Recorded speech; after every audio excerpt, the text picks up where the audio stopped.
Welcome to this post-lunch session. We deliberately kept it with Sai Deepak, knowing full well that all of you will come back post-lunch.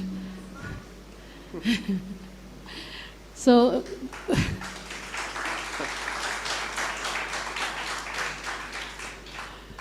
Sai Deepak, thank you for a second book of equally interesting and disturbing information, just as the first one was.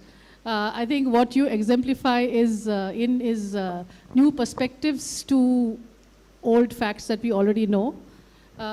So I will not present what the book is all about. I think that will emerge in the course of the talk. So in your first book, you basically talked about the impact of European coloniality on our consciousness. And me being an urban Indian city dweller, obviously it made me think a lot, especially since I teach the Enlightenment and I had to give a completely different gaze to it. This time you have decided to look at similar timelines, but you have delved into Islamic, Muslim, Middle Eastern coloniality, as you call it. So, first of all, why did you find it necessary to, what is the perspective that you wanted us to change or reset in our minds by delving into this subject in the second volume? Since you have read the book, what did you make of my intention as the reader?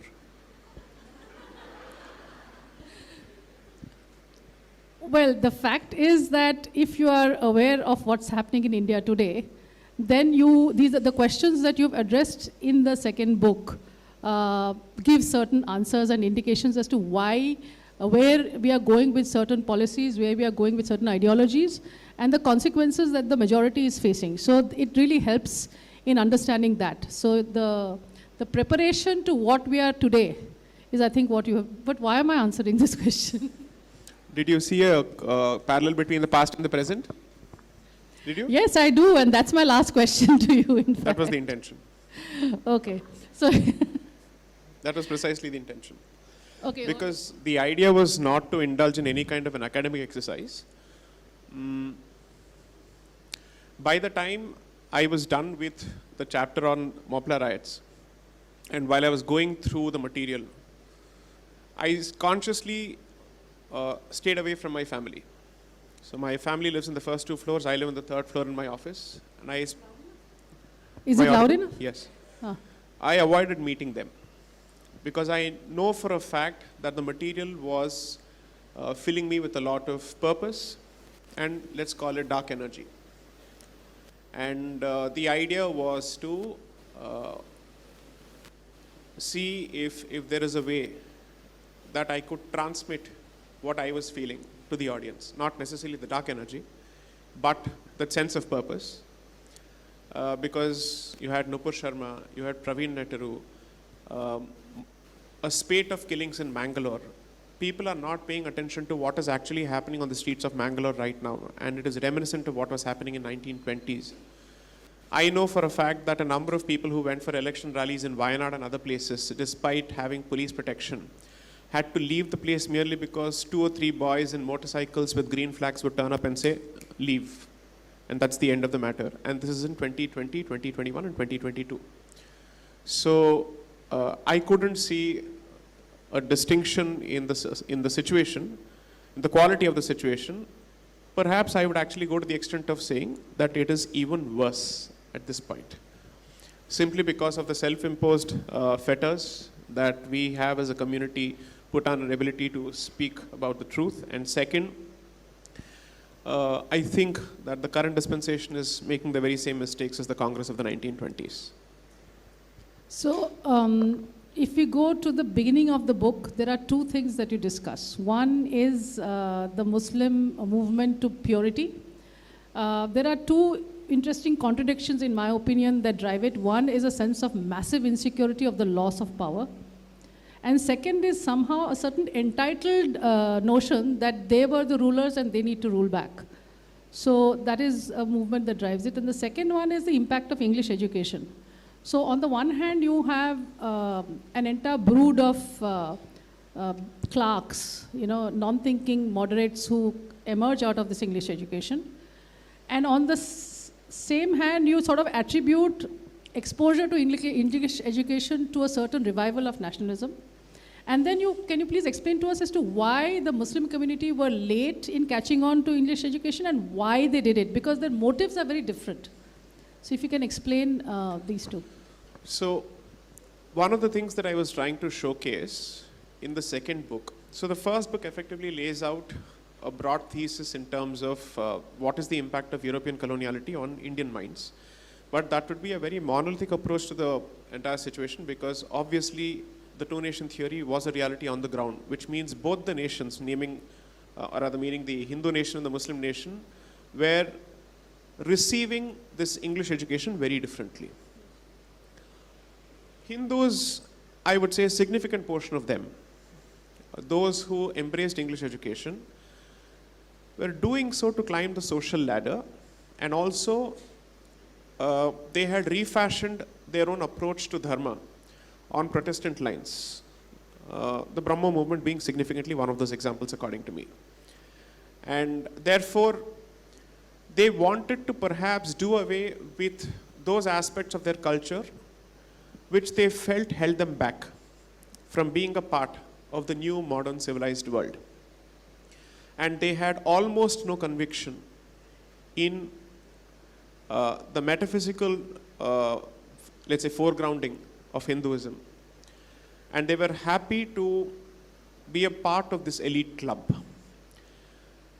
Now, Muslims consciously stayed away from English education, perhaps because they were acutely aware of education's role in transmission of culture, including the role played by language.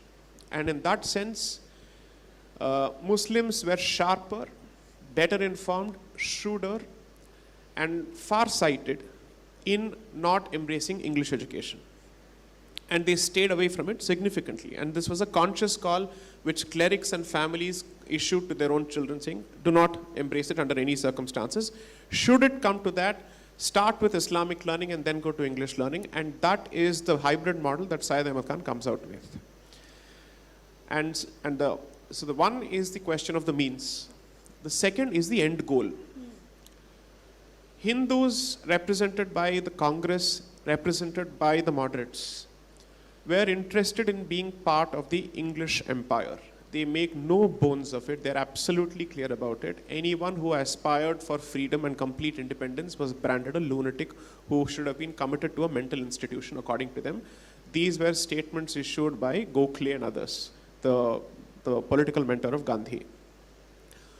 And these statements were not isolated statements. This broadly represented the DNA of the Congress until the emergence of the extremist faction within the Congress.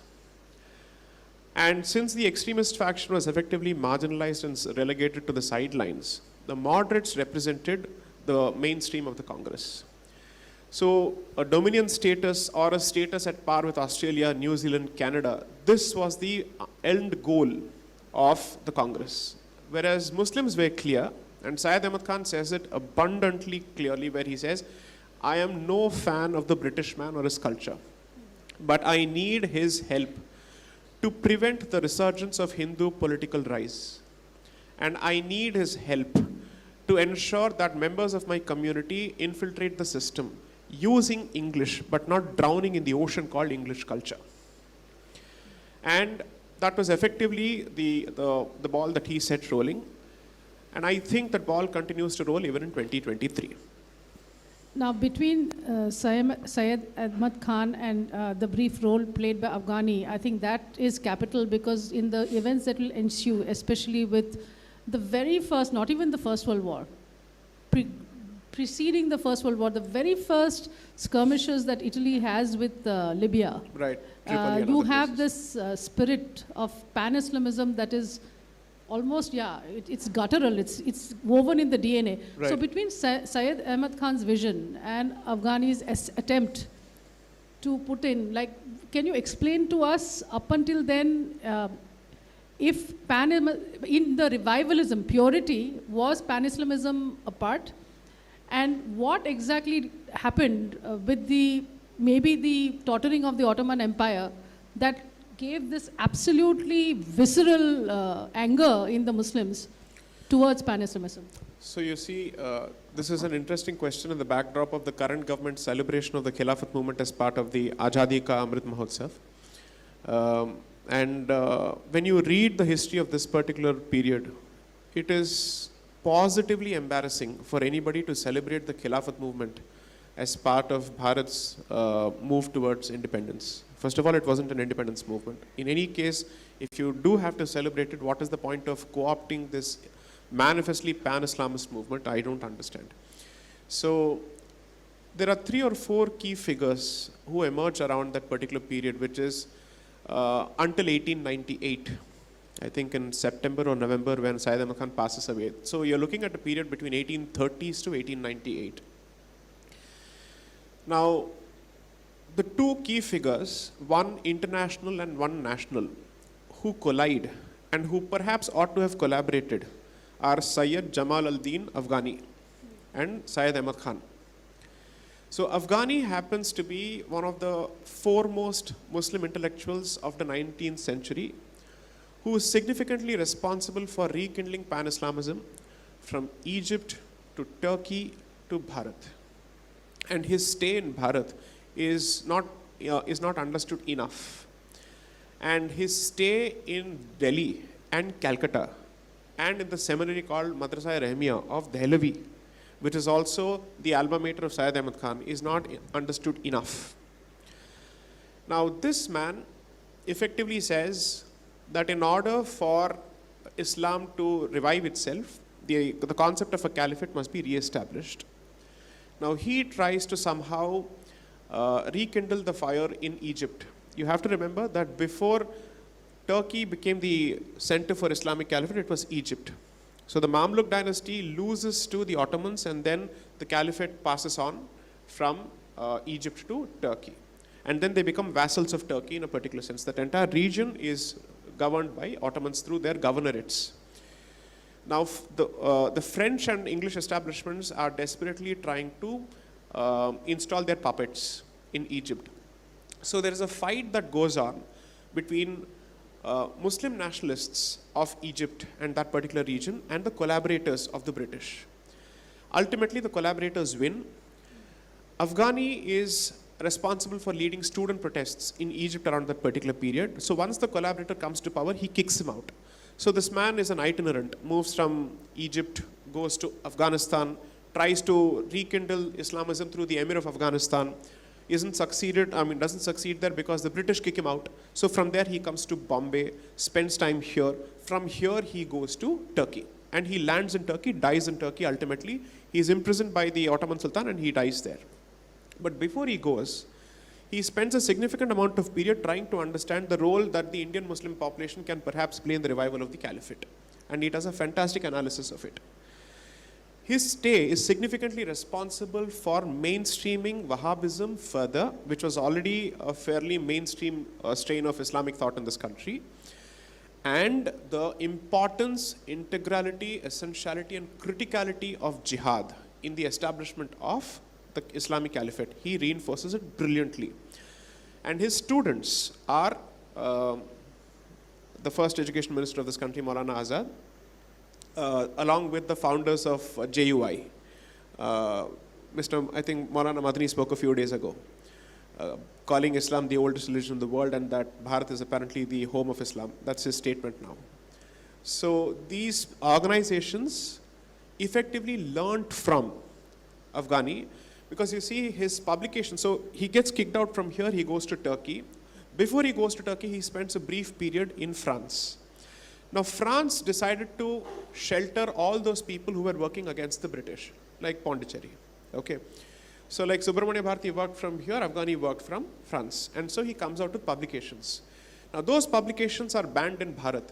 But somehow those newspapers and those publications find their way to Islamic institutions here, and they read and they say, this man has given a fantastic way forward in terms of a map as to how do we rekindle and revive the Muslim establishment of the world. And then they start working here actively. This is just before the Khilafat movement. This is just before the outbreak of the First World War. And once the First World War starts, then the divided loyalties start. Now, what is the role of Sayyid Ahmad Khan and what are his interactions with Afghani? Sayyid Khan until then is effectively seen as the intellectual leader of Muslims in Bharat because he is showing them a fantastic way. He has established a brilliant institution by way of the MAO, which hadn't become Aligarh by then. It was renamed as Aligarh only in 1920. So he says, he is basically telling Indian Muslims, do not concern yourself with Panislamism or with what's happening in Turkey, because you have to deal with the realities of your existence, which is to keep the Hindu away from power as much as possible. And in order for you to do that, you need to collaborate with the English. So do not take an anti-English position here. And if you start interfering with the power struggle between the Ottoman Empire and the English Empire, you are endangering your position here, has been his position. So when this man comes here, Afghani comes here, he effectively calls out Sayyid Khan as a British collaborator. And he says, you don't have the confidence in the Quran, you don't have the confidence in Hadith, you don't have confidence, you are effectively a believer of natural law. He writes a book where he coins this derogative word called natury, which is, it's an Urdufication of the English word, which is anybody who believes in natural law is called a natury. So he writes a huge criticism of these people, saying these are Darwinists who are anti-Quranists, so on and so forth. And this fight effectively decides the way forward for the Indian Muslim population's, course of action. Sayyid Khan, according to me, lost this battle. For two reasons. This was almost close to the fag end of his life. And Afghani was relatively young. I think the man died before he turned 60. In his mid-50s, he died. And this man came in with a lot of vigor. And all those people who felt that the pace with which Ahmad Khan's vision wasn't taking effect got a lot of, let's call it, they got the right kind of kick that was needed through Afghani's sermons here. And then when he goes to Turkey, in his detailed exposition to the Turkish Sultan, he explains the role that Afghani Muslims and Indian Muslims will play in establishing the caliphate, because they have numbers, they have educated Muslims from the Bengalis, they also have money, and they are in perhaps control of among the largest swathes of land possible. So considering this tussle decides the way forward, and this immediately precedes the outbreak of the Khilafat movement. Okay? So I think that period needs to be understood better. Subsequently, the Aligarh movement, realizing that it is falling behind because of Afghani's influence, also adopts the very same course of action. So this is what happens. And Hindus were doing Bhajan Mandali for the British all this while. So this is there are two strains you follow. So this is the Muslim strain in the book.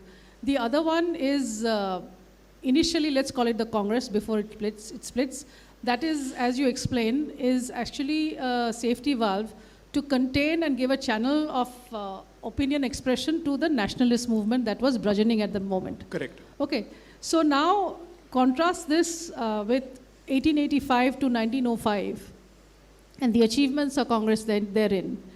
And the realization of the revolutionaries of 1905 and what the Muslims achieved between the establishment of the Muslim League and the concessions given to them in the Morley Minto reforms. You know, just give us the timeline so that we understand exactly what was achieved in 20 years and what was achieved in 2 years and how. So you're looking at the establishment of three different organizations. Congress under the leadership and under his vision in 1885. The Mohammedan Anglo-Oriental Education Conference, which was established in 1887 by Sayyid Ahmad Khan. Then December 1905, 1905? Yeah, it's 1905 is when, 1906 is when Muslim League is established in Dhaka. Now from 1885 to the Surat split of 1807 between the Naramdal and the Garamdal, the Congress is doing only two things. Give us more representation in the bureaucracy. Give us more representation in the bureaucracy. We want more sane policy making. And ensure that the examinations that are held for the civil services between England and India are the same, the pattern is the same, the syllabus is the same, everything is the same. That's all they were fighting for, nothing beyond. The fight between 1885 until 1905 was for greater representation in the bureaucracy to be a part of the colonial administrative infrastructure and gradually moving towards Swaraj. And Swaraj was defined as staying within the confines of the empire as its dominion. Between 1901 and 1905 or 1906 is when you see a serious emergence of the then right wing, or at least the extremist faction, by way of Bal Ganga, the Lal Balpal trio, and then you have Sri Aurobindo, and then you have Annie Besant, so on and so forth, who said that, what are we fighting for here? To ride on the coattails of the British, or are we trying to regain our own Sanskriti? What is it that we want here ultimately? So there is a very clear fight here, which is why I would call them perhaps the forerunners of Indian decolonial thought in that particular sense. Of course, I know that the word decoloniality pricks quite a few, but still. I think this is how the thought... in your defense, you've defined it very well in your book. I've been fairly clear about it. I think some people are just resorting to mischievous interpretation. So the point is that they wanted to base the entire movement on Bharatiya ethos and civilizational ethos. And they were very clear that this mirage called Hindu-Muslim unity would never be achieved, and even if it is achieved, it would come at the expense of our interests and to the advantage of their interests. Lala Lajpat Rai was very, very clear about it. His article on the case for Hindu nationalism is a must read. And despite being, perhaps as an Arya Samaji, how he felt about it, he is very, very clear about it.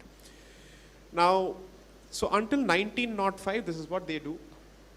But the emergence of the extremists, who ended up becoming the thought leaders for the revolutionaries, such as Tilak for that matter, who perhaps may have also be hand in glove with the assassins of Scott, I think, the Chapekar brothers, who killed the plague commissioner in Pune for his mishandling of the bubonic plague in Pune.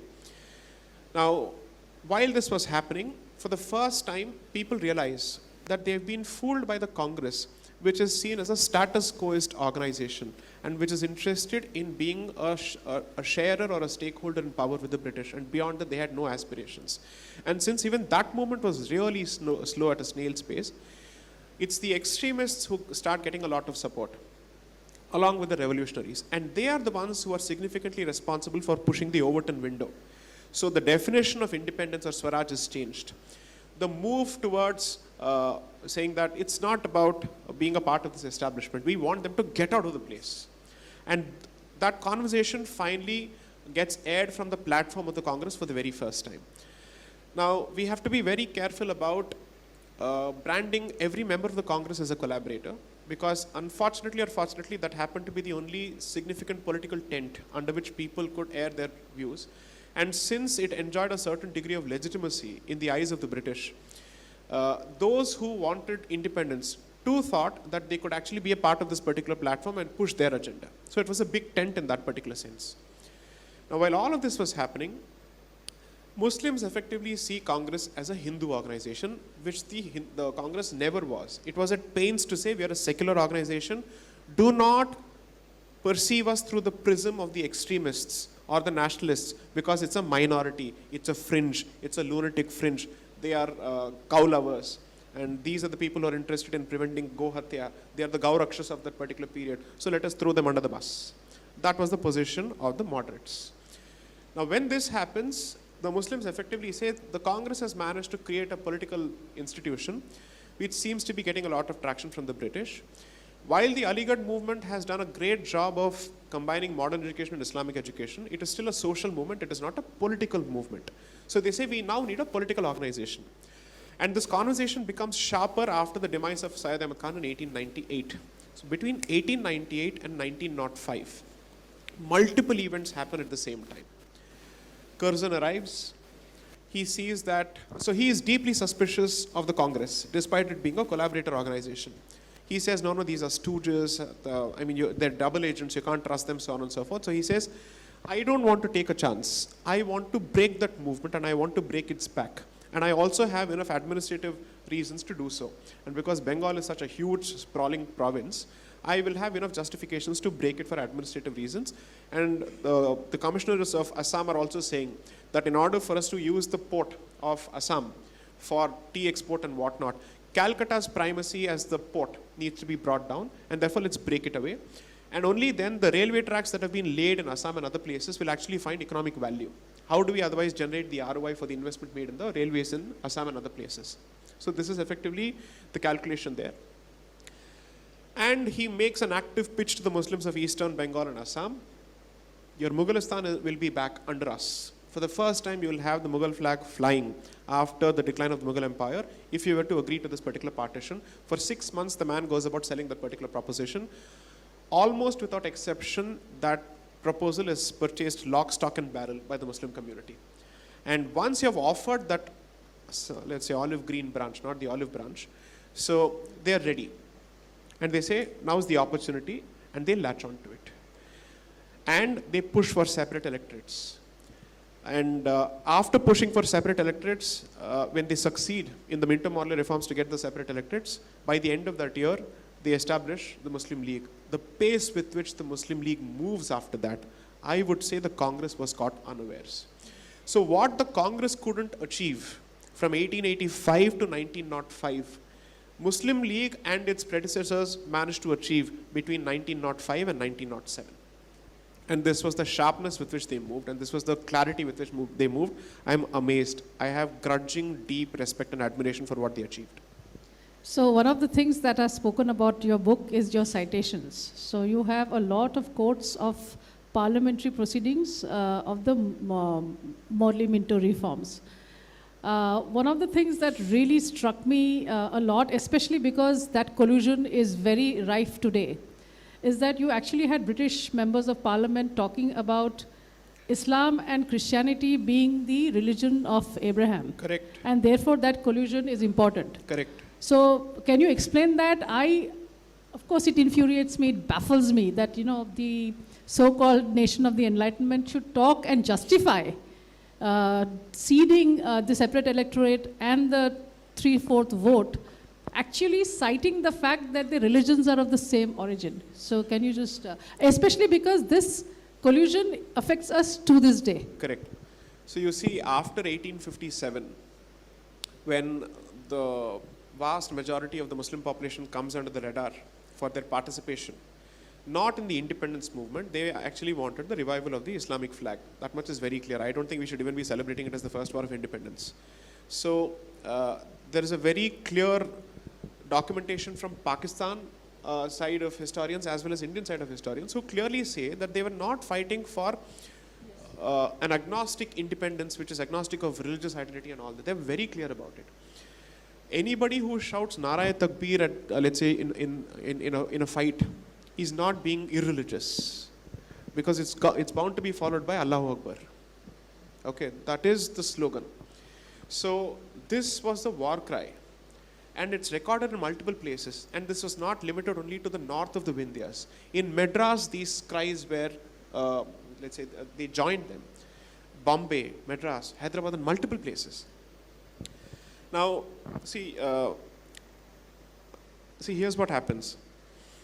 Just give me the last train of thought that you just, in the question, you said something in the question. I talked about the collusion, I mean the reference I'll of come the to that. common Right. origin of the religion. So after 1857, what happens is, Sayyid Khan decides to create a defense for Muslims, to say, no, we didn't participate in this. It was Ramdeen and Gangadeen who were participants in this mutiny, which is to say Hindus were responsible for it. We were not responsible for it. And then he clearly says anybody who issued a fatwa asking for jihad against the British was either an imbecile. He called Bahadur Shah Zafar a drunken idiot and an imbecile. He called all the mullahs who did this as people who did not know what Islam was and all that. So he creates the first line of defense. Then he starts saying, look, the native religion of this country is dictated by the priestly class, whereas Islam and Christianity are egalitarian, plus we are of Abrahamic origin. So there must be a handshake between both the communities, and we must form an alliance. Now, alliance is typically adversarial in nature, which is you need an adversary against whom the alliance is formed. Now, if the Christian and the Muslim are in alliance, who are they in alliance for and against is the question. Now, when they say this, he actively also starts encouraging dinners between both communities. He asks Muslims to take up reading of the Bible, to say, do a comparative study to explain how both of us are the same. And the other side also does this. When separate electorates were granted in 1906, one of the calculations that the British had was the immediate region surrounding Bharat has a lot of Muslim countries. Because you see, Turkey is right until, because it's the Ottoman Empire, you have Turkey, you have Afghanistan, you have all these countries. Therefore, in the interest of placating these interests, it's important for us to give separate electorates to Muslims. And between the two communities, they are more loyal to us. That's the clear statement that is made. So, this argument that the British was responsible for divide and rule policy or for sowing fissures, I'm sorry, it is such a Nehruvian Marxist BS. It makes really no sense. Which is why I said, if I were to, let's say, cite secondary propositions, which is to say commentaries, I would still be accused of citing someone's interpretation of it. Which is why I cited their letters and their parliamentary debates to say both of them are speaking of their common Abrahamic foundations. In which case, you are the idiot on who said they've literally, you actually have a dunce cap on your head because you constantly believe that this man is fighting with you against the British. That's not the case. Khilafat, by the time you come to that particular period, you realize, was a bargaining chip, which is to say, should you not restore the status of Turkey, we will take away Bharat from you because that is the crown jewel in the British crown. Including orchestrating an Afghani invasion. Correct. They specifically even suggested this. In fact, the Ali brothers with whom Mr. Gandhi had a great relationship, I don't know what was the nature of the relationship, he basically was open and he was mum when the Ali brothers also proposed the invasion of Bharat by the Emir of Afghanistan to drive away the British. Had it not been for Madan Mohan Malviya and I think Lala Lajpat Rai, Gandhi perhaps may have even agreed. Importantly, in a speech in Erode, which was delivered to an audience of Moplas, a few months before the Mopla riots, or Mopla genocide of Hindus. So, the senior Ali brother specifically says, when the Afghans come, we will fight every man who opposes the Afghans, including the Hindu. And this statement is related to Gandhi. He says nothing. And he continues with the movement after having been informed of this statement. Unbelievable. So we have, but just before we come back to the Mopla and You have Q&A as well, right? No, the reason, two strains we need to talk about a little bit. One is that surely there was something that the Hindus also did right. Because as you point out, but since it's not the theme of your book, you do mention Sri Ramakrishna, you do mention Vivekananda. So what was the nature, maybe not as systematically networked, but there was something that the Hindus did right. And in continuation of that, you know, it could be considered the bedrock of the nature and the quality of the Swadeshi movement.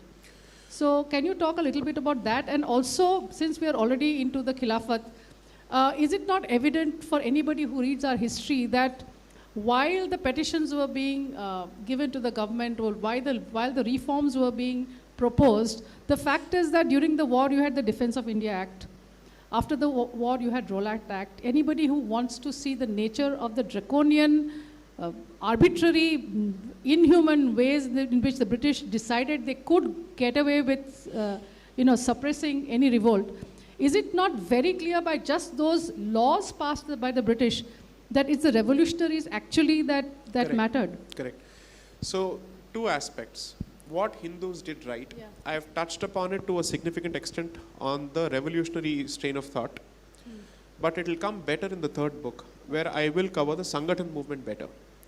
So the first two books are an analysis of the triggers, and the next two books would discuss the responses from the Hindu side to this. Therefore, establishment of BHU in 1916, the Sangathan movement, and then the Sangams that were happening in Kashi and other places, which gradually led to the formation of multiple organizations, the Hindu Mahasabha, so on and so forth, and its offshoots. That will come out gradually.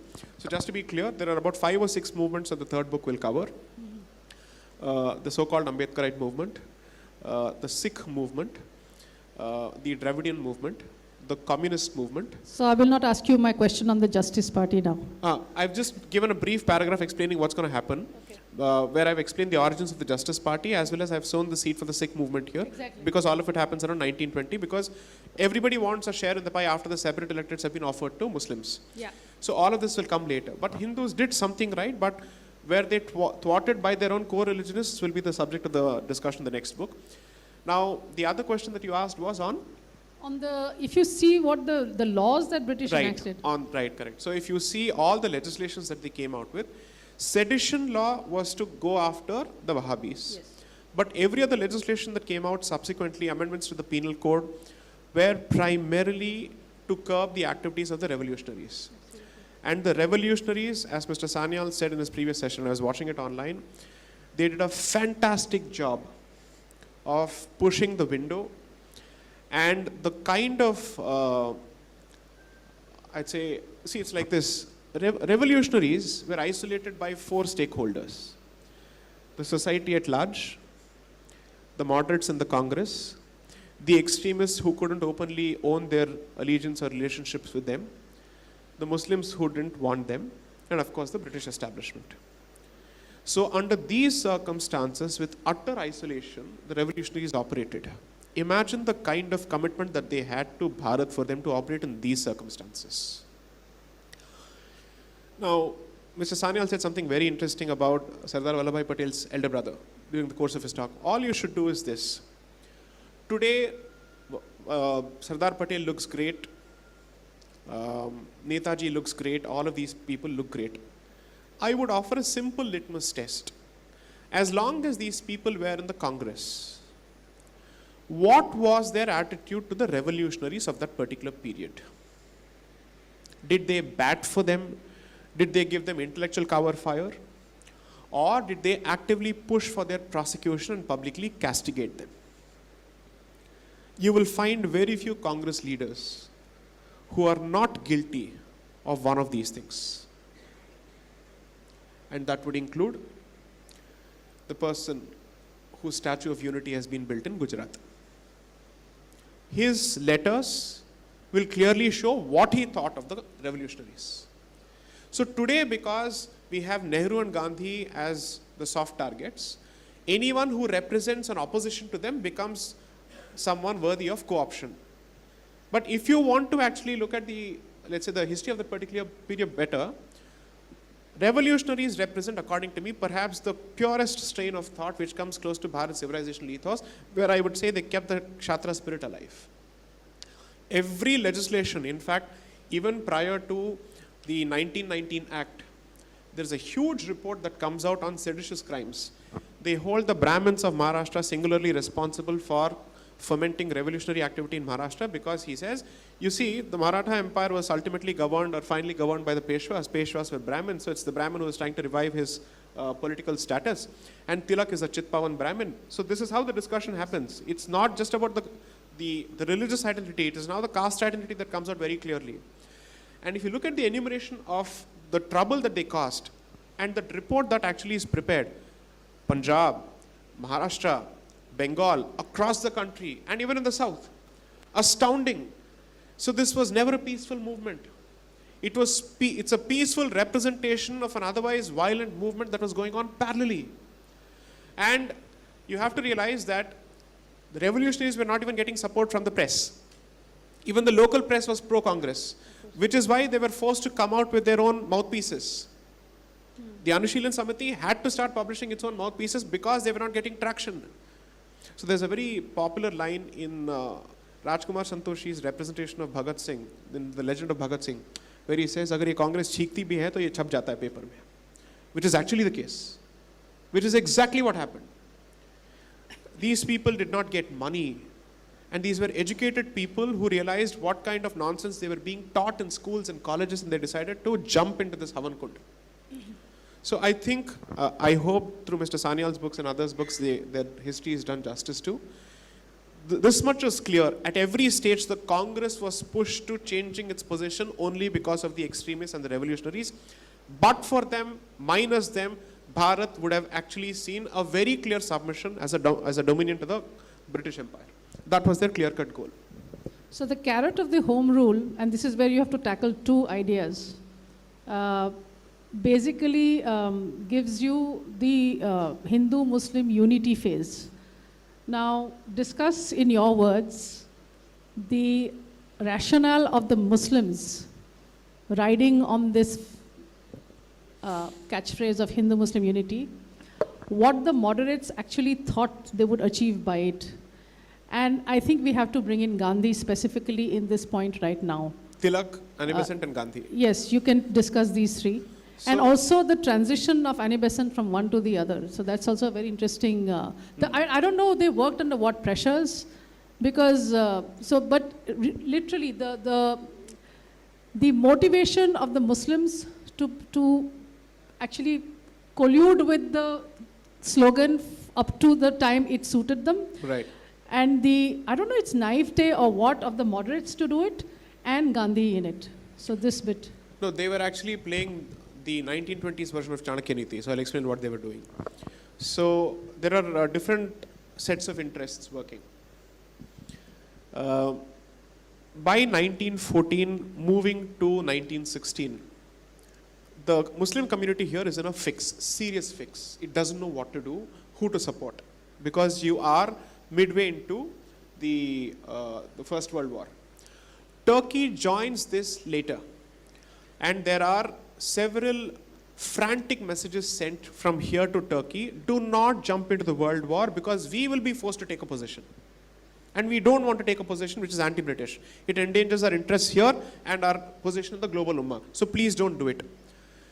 Now, Turkey has to jump into this because it loses a significant portion of its territory in the preceding Balkan Wars. And therefore, it sees this as an opportunity to get it back. And around that period is when they also undertake the genocide of the Armenian population, which is significant. All of this happens. So, European powers may have an agnostic, irreligious motivation with respect to Germany. But their motivation with respect to Turkey is the re-establishment of Western civilization and Christian civilization in those parts of Europe which were previously Christian. So, it's not as if they had a monolithic approach to every participant in the World War. Depending on who the participant is, the motivations were very different, either territorial or religious or civilizational. Now, by the time it comes to 1916 and Turkey jumps into the war, Indian Muslims are wondering what to do. The British commit a few strategic errors at that point. Even during the World War, after the participation of Turkey, Indian Muslims have a wait and watch approach. They're waiting to see which way this war swings. Let's wait and watch. There is a Kanpur mosque incident that happens in 1916, where a portion of the mosque is demolished under the orders of the local collector and so on and so forth, and the temple is saved because of the Congress's proximity to the British. This movement or this particular incident is when the Ali brothers step into the picture. Both the brothers come to prominence because of this particular movement, and they realize, you know what, the Muslim League is dominated by those people who want to collaborate with the British, but we now need a movement because we are under attack everywhere, both within Bharat and outside. That's when the movement actually starts. And then they realize the Congress needs our support in some way to present a united face to get dominion status.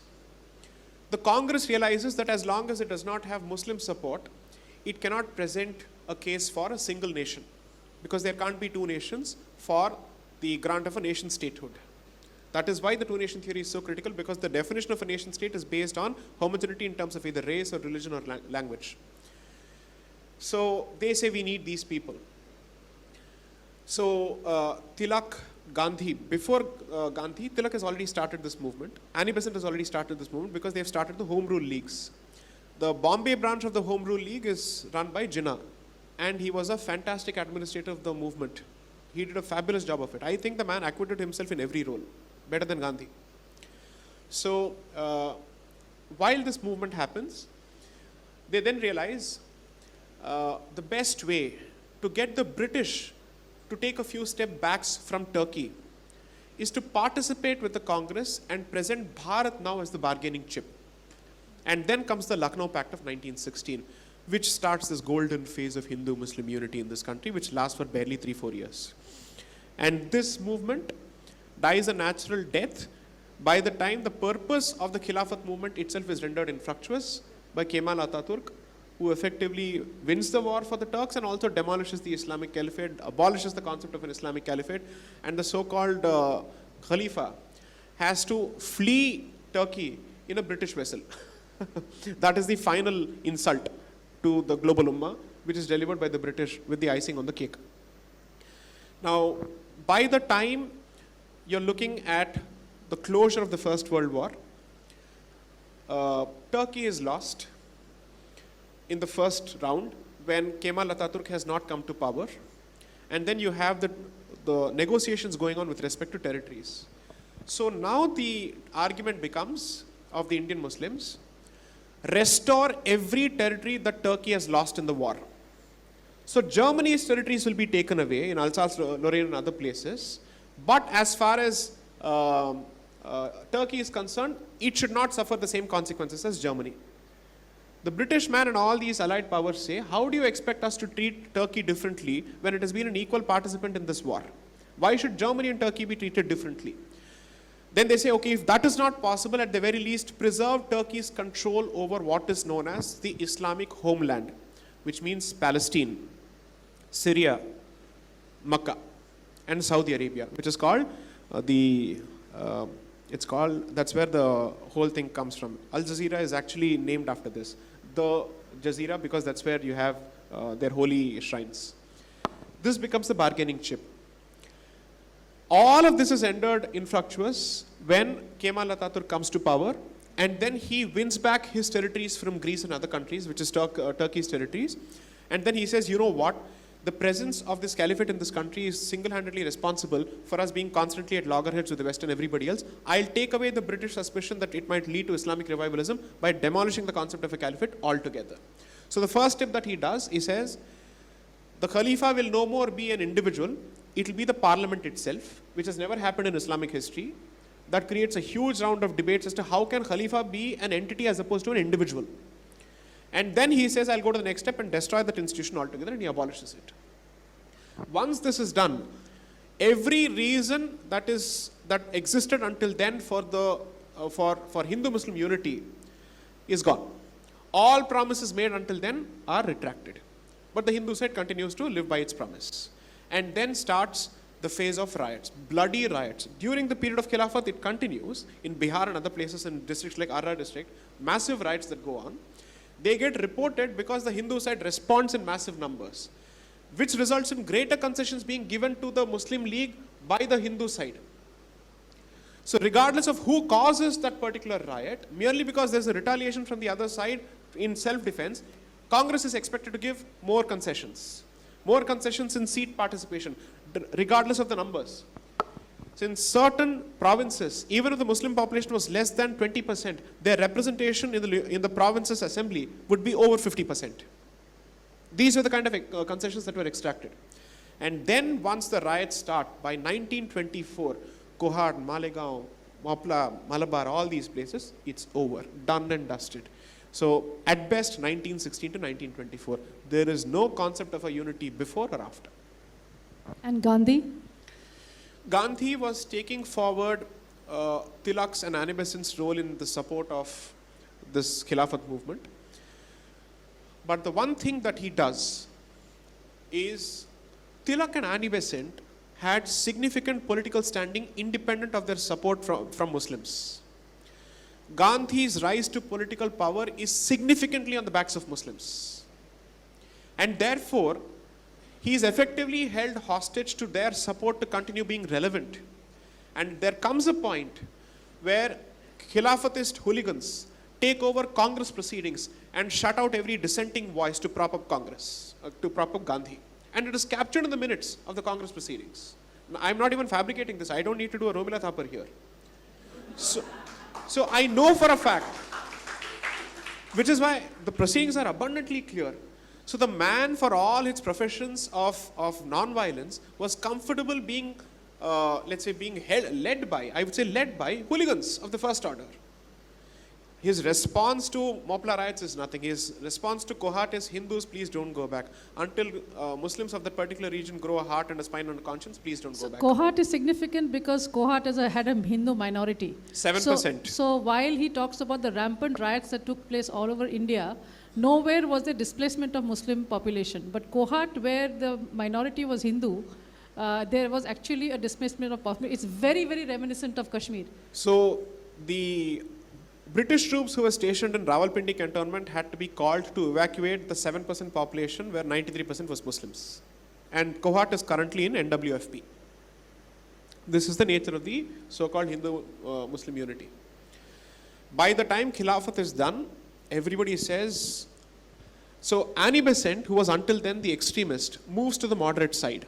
Because if extremism is Gandhi, with the support of Khilafatists, I don't want to be on this side. Because she said this is going to lead to anarchy. Not just that. There were religiously motivated defections in the army in favor of the Khilafatists in the Muslim regiments. So the Hindu population and leaders who were concerned for Hindu population safety were worried. If these kind of defections happen, and the British army is left defenseless, or it doesn't have the numbers needed, what happens to the Hindu population? Then these were the kind of concerns. Then they realized that this nonsense is not going to work. Let's go back to the Tilak model, where Tilak effectively said, don't fight for a place in the bureaucracy. Fight for a place in the Imperial Legislative Assembly and be a part of the change from within the system. So he changes the moderates' approach to colonial administration by saying that I might as well learn from Sayyid Khan that if I can't fight them militarily, I might as well occupy those positions and change it. That leads to the establishment of the organization that Mr. Sanyal mentioned previously, the Swaraj Party.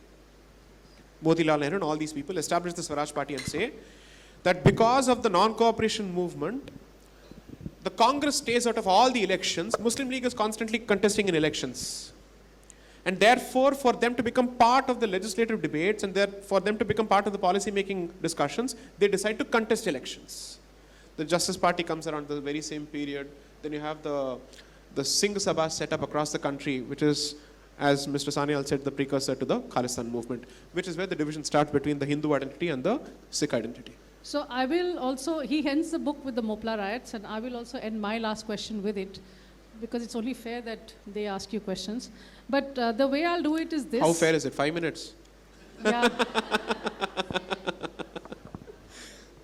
You wanted me to shut up earlier. So I gave you a hint. You didn't get it. Go on. So I'm being bullied. So the thing is that this is an extract from a book on modern India by Arjun Dev. I did a Twitter crowdsource information on this.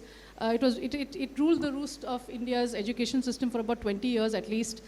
And this is what they say about the Mopla riots. The movement was a great success. I think this is for the non-cooperation. And the firings and arrests could not stop it. Before the year 1921 was out, 30,000 people were in jail. They included most of the prominent leaders. Gandhiji, however, was still free. A rebellion had broken out in some parts of Kerala. The rebels were mostly Mopla peasants. Hence, it is called the Mopla Rebellion. The rebellion was suppressed by terrible brutalities. More than 2,000 Mopla were killed and about 45,000 arrested. An example of the brutalities was suffocation to death of 67 Mopla prisoners in a railway wagon when they were being shifted from one place to another. Full stop. Right. So now please show the... Okay. Yeah. Let's do a compare and contrast in how history is represented in this country. And the reason why I say this is that institutionalized history books are teaching us this. This is the government of India commissioned history books from the NCERT that is doing this to us. So here's a comparison. Where are we to go? Yeah. 69 people get burnt alive in Sabarmati Express. Subsequently, around 2,000 people are killed in Gujarat. The official numbers are close to 900 are Muslims and close to 400 are Hindus. Nobody talks of the 69 people who were burnt alive in the Sabarmati Express. Now when it comes to the Mopla riots, we are only taught of the 67 people who were burnt in a railway wagon. How many people participated in the Mopla genocides?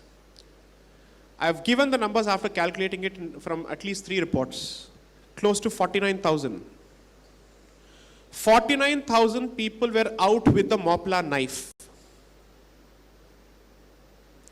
49,000 people were the number of participants. And take it from me, this is the number of the average size of an army during those periods. If you're looking at the medieval period, or let's say the 12th or the 14th century, you're looking at 10,000 soldiers, 30,000 soldiers, and 40,000 soldiers. Close to 50,000 people were out on the streets. Caliphates were established in Kerala, in Malabar. Freedom was announced, and you had generals being established, kings being established, Islamic caliphate kings being established, or caliphs being established. And how they went about killing these people, and the plunder goes on, I think, from August 1920 till February 1921 for a period of 6 months. 6 months. They had to bring reinforcements from Bangalore, from Madras, and so many places. They didn't know what was happening. Literally, law had taken a vacation.